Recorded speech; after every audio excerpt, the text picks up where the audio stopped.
welcome back. It's been a while, a couple months maybe, I think, but I'm ready to chat. So where do I start? This video is going to be about how death should make us desperate for God, for Jesus, for a Savior. So I guess I'll start with just sort of recapping the events that kind of led me to wanting to do a video specifically on this topic. So last Sunday at church, a couple guys sang the song by Tori Kelly called Psalm 42, and I'm going to play it to end us out. Hopefully you'll be able to hear it, but it's really about our soul just really thirsting for Jesus. So listen to that song at church, and it was really impactful, really on my heart, and made me think, man, what are the things that I'm like searching after, that I'm trying to replace Jesus with, replace God with, replace my faith with, thinking that I'm going to get comfort, meaning, purpose out of these other things. And so then later that day, the news broke about Nipsey Hussle and the tragedy that was his death. And I didn't know, I had never heard of him a day in my life, believe it or not, prior to hearing that. And so I, of course, just like started to look at his Instagram page, started to listen to different videos and things that he had done. I listened to his Breakfast Club interview, a video that he and Lauren London had did recently with, I think, GQ, and just listened to videos of people who were recorded on the scene after he was murdered, and my heart was just broken. And it was broken for a couple of reasons. One is probably the obvious, right? Like, this man is shot in broad daylight over foolishness, leaving behind so many people who cared deeply about him, his kids, his family, his girlfriend. And just the things that people had to say about him, I was just like, wow, like, this one is hard, because he truly was just such a positive person, such a positive being. And even in his Breakfast Club interview that I listened to, I was like, yeah, he real. Like, if I had known anything about him prior to, I would have definitely felt the same as a lot of people. But the second thing was that I saw people, they looked up to him because he gave hope. They looked to him because he was an example, and he even said this, how he wanted to be example for the guys in the hood, that like, hey, I'm one of you. If I can make it and come back, you can too. And it was just so devastating because these people were looking to him as an example of hope, reassurance, him being able to show what you can be capable of coming from the same environment. And broke my heart because I'm like, man, people want hope. People want purpose. People want to make it out. And I felt really grieved by that. It reminded me of the death of my uncle almost 3 years ago now, this summer. Unexpected motorcycle accident. First of my mom's siblings to go. And it was just heartbreaking, as you can imagine. He passed away right after my wedding, and it was just heartbreaking. Like, the impact that he had, the laughs that were often there when he was in the room, like, it just broke people. And then the other thing that it made me think about was how desperately the people left behind who are so hurt by what has occurred, be it my uncle, be it Nipsey Hussle, or anybody's death, but especially a good person's death. Like, they're gonna need something, like, that kind of thing can make you crazy. It can be hard to bounce back from. And so I was sitting in a quiet time, just journaling, because I'm like, God, I don't even know this dude, so I don't even know why I feel so strongly about his death. But I think it was the fact that, like, man, people are longing for something. People need something. People are searching for something. Um, yeah, and so what it kind of led me to was that, man, death should make us desperate for living water. Uh, a tragedy like that should make us desperate for something that's never gonna fail us. It should make us desperate for someone who's gonna always be there, who's gonna always be in our corner, who we never have to worry about leaving. And so it just made me question, like, man, I know that we can look to amazing examples in people of that hope because they're tangible and they're here, and it's easier to cling to. But how much so, how much more so should we be clinging to a type of God, a type of person who we never have to worry about that with, and who longs to give us all of those things that we're looking for anyway. So one of the scriptures that I thought about when kind of pondering on this in my quiet time was about the woman at the well. She is found in John 4, and she and Jesus have an interesting little interaction here. One, the disciples were surprised that Jesus was even talking to a woman because they already knew how he got down, right? And there's a point in the conversation, it's John 4:13. He says, anyone who drinks this water will soon become thirsty again. Again, they're at the well, she's drawing water. But those who drink the water I give will never be thirsty again. It becomes a fresh, bubbling spring within them, giving them eternal life. And so his words to her kind of rang over and over in my head because I'm like, man, my prayer is that these types of things spur people on to the living water. As Jesus says, those who drink this water will never be thirsty again. And I always have a hard time with death. I was asked before when I first became a Christian 4 years ago, almost 5 years ago, a real Christian. I was asked, like, what's that one thing that you feel like would be the something that says, yeah, I ain't feeling this God thing no more. And I said death. I had experienced so much of it in my teenage years. I lost a boyfriend in high school. My grandmother passed away shortly after that. My boyfriend who had passed away, his mom passed away a couple years later maybe. I lost a couple great aunts.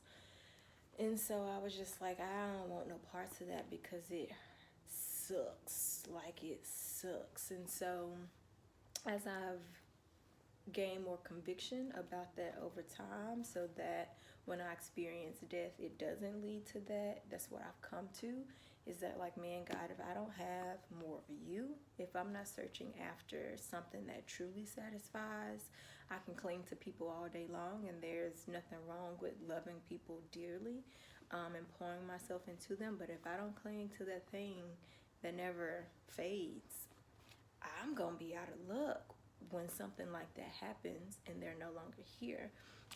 And then my uncle was the first death that I've experienced really close to me since becoming a Christian in 2014, and I was faced with that decision. And it was the first time I was able to see death in a positive light and able to look at it and say, man, I see God's grace in my uncle's life. I see God working through his death, and really be able to attribute that to God. And the other thing that I want to mention along these same lines is that the real tragedy, I think, or the second tragedy of Nipsey Hussle's death is the state of Eric Holder's heart, right?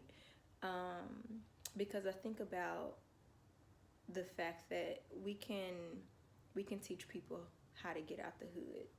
we can help them to be more successful in life. We can instill good principles. But if a heart change does not occur, which can only take place through God, take the girl out the hood, can't take the hood out the girl, right? Like, nothing has changed. Like, he's going to still be a deeply hurt, a deeply insecure individual who is bound to hurt other people because his heart is not where it needs to be. Imagine what a person's heart has to be to come back and take somebody's life over something as simple as what is being reported that he and Nipsey, the exchange that they had. You really feel that strongly about that conversation that you think is worth taking somebody's life? That's deep. That's a heart issue. And that can't be changed. And so that would just be my plea. And the message that I really wanted to get across in this short video is that somebody else can come up behind Nipsey, right, and do the same things. I saw that Nick Cannon was going to continue with the documentary that he was going to do on Dr. Sebi, or Dr. Sebi, however it's pronounced. Amazing. That's great. I don't want to take from that. But what people need more than what that documentary had to offer is heart change. And that's what I feel like these deaths should motivate us to. How can I do my part? By, as Michael Jackson would say, looking at the man in the mirror. What is it in my heart that I need to take care of so that I can be the productive individual in society, so that I can stand before God clear one day? And then all of those things are going to be a natural result. Naturally, I'm going to continue to build people up and try to make people whole when I'm being built up and I'm making people whole because of the healing that is taking place in my own life. So let that be your motivation.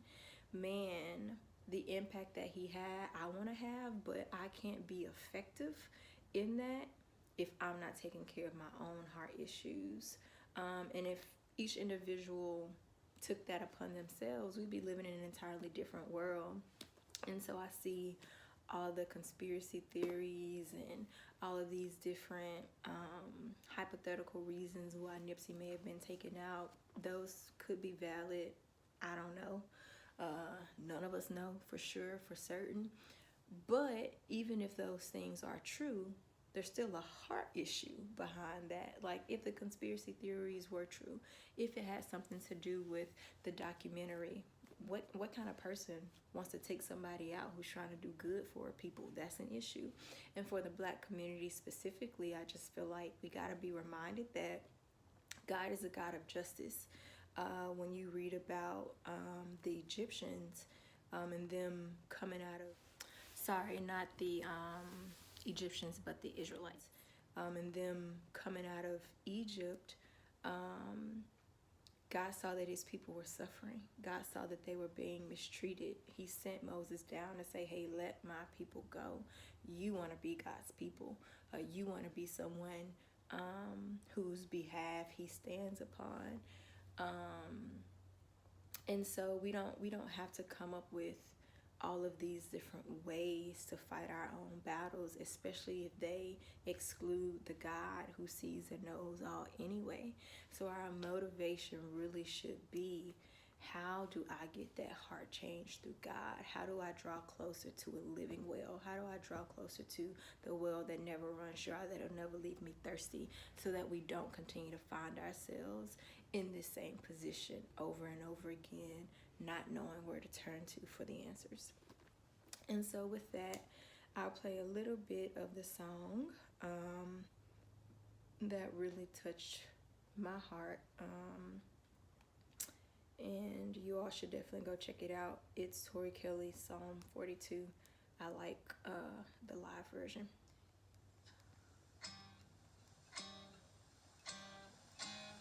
Hopefully you can hear this.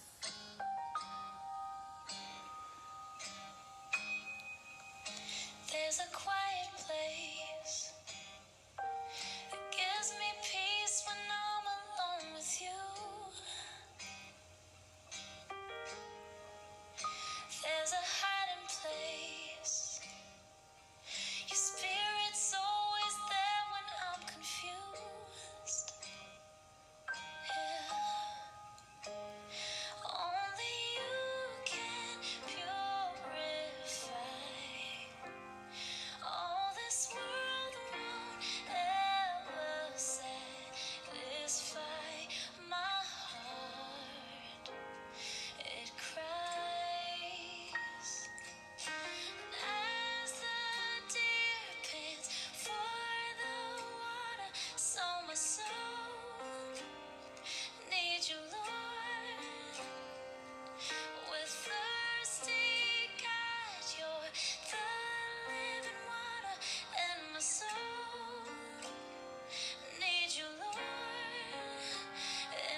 little snippet. You're gonna have to go check it out if you want to hear it all. But yeah, that's what I wanted to leave you all with today. I contemplated this for a while because I feel like, one, I don't want to feel like I'm speaking out about somebody who I didn't even know. And then two, the situation is just sensitive, so I didn't want what I had to say to be misconstrued. But I think God has given it to me in a way.